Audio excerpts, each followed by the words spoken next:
Hey, Bree, so what brings you in today? I'm having trouble with dealing with my anxiety in school and work. Okay. So, just to, if you don't mind, if I can just ask you some more questions about that. So, when did you first notice that that was like becoming an issue? I noticed the anxiety started when I started college, and then I noticed I got a lot of anxiety when I started working at the group home. So, college and then the group home. I mean, when you think about it now, what are some things that maybe changed that you feel like maybe brought up the anxiety, or what is it exactly in those two settings that you start feeling like that? For school, I would say I feel like I had more anxiety just because, like in high school and like obviously middle school, all that. I knew all my classmates. It was just more a comfortable setting, and we all knew each other, so it was just really relaxed. And then when I got to college, I didn't like know anyone, so it was more like I don't know, just nervous to talk in front of people I didn't really know well, especially like things that were like hot topics, especially because you didn't know how people were going to take it. So I just got anxiety, like I didn't want to like upset anyone or like offend anyone or anything like that. Yeah. I'm not saying I would, but it was just like kind of like you don't want to like. I just was scared to voice my opinion, and then in work, I noticed I started working at the group home a couple years ago because if I had a problem or an issue, you'd go directly to the director of the house, who I knew well. Mm-hmm. And which is always kind of weird because that would, like, talking to someone that close was just kind of, like, awkward because you're like, are they going to take offense to, like, something I have to say, or they could be upset if I have, like, a problem at work, like, are they going to take it personally? So it was always just weird as compared to, like, when I worked at retail or a restaurant, it was like you talked to the higher-ups and they kind of helped you deal with, like, whatever was going on. But this time it was like you dealt directly with the person, and it was just really, because it's a small staffing at the group home, so you knew exactly who you were talking to and how it would affect everyone. So there's definitely more pressure. Yeah, so it kind of seems that like it's because of almost like that you're going to see the direct results immediately of your actions, right? Or whatever your next step is, you're going to see that. Yeah. And in school, is it more so? Does a lot of the anxiety come from than just you think? I mean, you're kind of thinking about really the same thing, where what's the reaction going to be to what I say? Right. And it's a room full of strangers, right. And so that kind of like induces that. Right. Let's say the direct effect, like I could say something and boom, someone could say something right back, or be hurt by it, or something. It's going to be exact. Yeah. It's instant. Someone will say something. So when you start to feel kind of like this anxiety, if you can like step back and think about it for a sec, maybe put yourself like in those moments, what does it feel like physically, maybe emotionally, but yeah, what are you kind of feeling in those moments? Well, physically, like for the school example, if like we're having a discussion and I want to say something, like I'll raise my hand, but when I raise my hand, I can tell my hands get clammy, and my heart just starts racing, Mm-hmm. and I can't even think because all I can hear in my ears is like my heartbeat. So I'm trying to like think of that, and I can't even think about my thought. So if I get called on, I stutter because I'm like I wasn't able to process my thought because all I can hear is like I'm trying to calm myself down, so I can't even talk. So I usually will end up raising my hand and then put it right back down because I'm trying to calm myself down. And then work, same thing. If I have a problem, I just feel the same pressure. Like I'll feel like I want to go say something, but I can't because I get this like feeling of like the heart racing again, and I can't form a thought because all I can focus on is like that heart rate. So yeah, and so how many times, if you can maybe put a number on it, how many times would you say you feel this way in a week? I mean, is it happening that often enough that? Yeah, I feel like in school it happens. It's a casual conversation. I don't mind. Like it's not as bad. But when it's dead silent in the classroom and the teacher asks a question, that's when I get like the most. And that probably happens. Depending, like the levels depend, but probably once a day in class, Monday through Friday.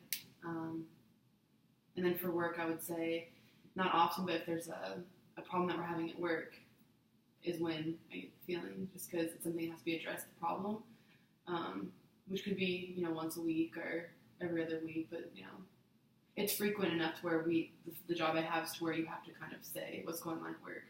So you have to kind of address it often. So it's something that comes up, I guess, frequent. Yeah. I guess my next question is, so have you ever journaled before? Mm-hmm. So, something that I think might be a good exercise and kind of lead in some of the, like, other steps we'll work on later on is, so I think I first started with, like, journaling. And so that's pretty much, this can be, obviously it doesn't have to be, like, right in the moment. It can be, after class or at the end of the day, maybe just before you go to bed. And just, if you can think about that moment in that day where you were feeling like that, and just journal it. And journal what happened, so what happened, like what caused me to start feeling like that, and then what were my feelings in that moment? What can I remember about how were my feelings? What was I thinking? What was I, how was I feeling? What was going on? And so part of that is one, just like us having a record, you having a record of like how often this is happening and when, but also to hopefully get you in practice of kind of becoming more and more aware of it. Mm-hmm. And then what I'll kind of ask you is, like, once we start doing that regularly, is to then start, instead of maybe letting the anxiety kind of control you, almost instead, like us working on you just seeing it as a bystander, mm-hmm. or seeing it as something that comes, but something that you don't have to react to. Mm-hmm. It won't like happen the first time, and it won't happen the first couple of times, but it's something that, I think to be good at this, like anything else, it just takes practice. Mm-hmm. And so what we, kind of what we'd like to see then is you realize to be like, hey, this is, I'm starting to feel this way, and like, why is that? And so, for like when it's in class, it might be, well, is it because of, I think there's going to be 10 different reactions to the room.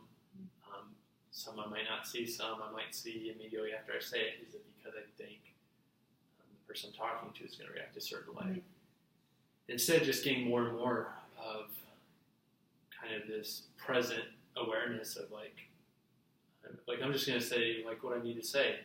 Because do you ever feel like you're like disrespectful when you say things or out of line, or that you're ever, so it's never like coming from like a malicious place. Mm-hmm. So then I think it's just kind of having this, I'm gonna say it, and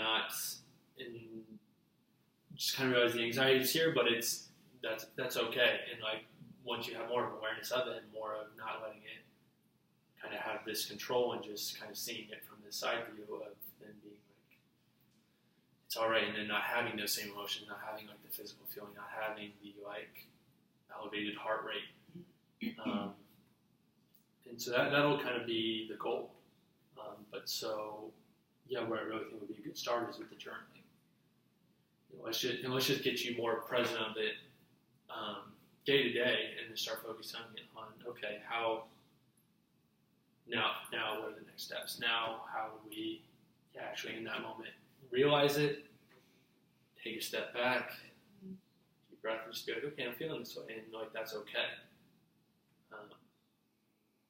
It's all right, and let's move forward. I don't have to feel this any longer than I choose to. Mm-hmm. And so I think that's really kind of the focus we want. Mm-hmm. And it's also part of that. Have you ever done any mindfulness activities? Maybe meditated before, or maybe in yoga practice ever kind of done where they'll take a moment to where you really just kind of maybe they just has to be present in the moment for even if it's like a minute. I've tried like in the moment when I feel that in school to kind of like take a moment to myself, but when I take a moment to myself, conversation's done with by the time I can like calm myself down, so I miss out on that. And I have at night before meditated, which is nice because I really do feel like it puts me kind of like at ease and in the moment. But in the moment kind of thing, like during those anxiety settings, it's hard because I feel like I miss my opportunities. By the time I get calmed down, it's like it's over with. Yeah, and like I said, like there doesn't need to be at all this expectation that like by next week you're just gonna have like complete control over your emotions, and like you are one with yourself, and like you can just have total control over it. But it's like doing these minor steps. And so I think the journaling, and then just doing some, I mean, just, even if it is maybe just a couple minutes at night to just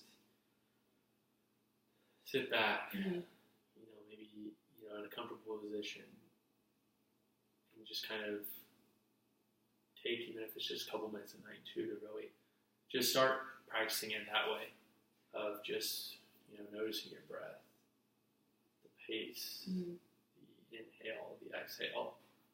And maybe this can even be after your journaling. And so then you just, let's start with that, and let's just go from there. All right. Sounds good. Thanks Thank you, Mr.